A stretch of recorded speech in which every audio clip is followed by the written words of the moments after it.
Hello guys, welcome sa Dev Vlog ko. At ngayong araw papakita ko sa inyo kung paano ko dinrawing yung original character ko sa game level design na ginawa ko nung nakaraan. So first is kumuha ko ng good screenshot nung game level para doon ko ilagay yung character.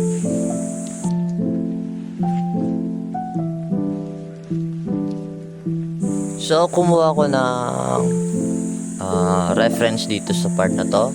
Kumuha ko sa Pinterest, parang siya maging base ng character pose ng pusa. So yan, pumili ako ng character poses and kinaayos ko lang siya konti dyan, and yun, kinulayan ko na siya.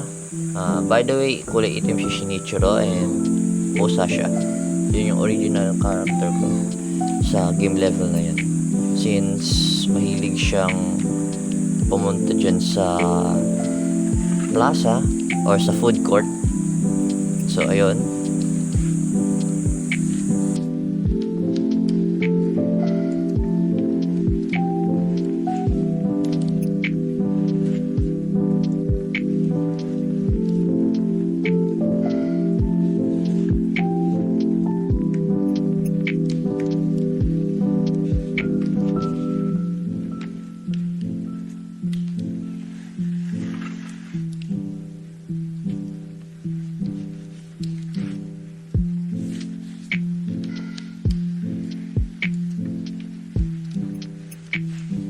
so after natin lagyan ng shadows, so kumuha ko ng free gawa ng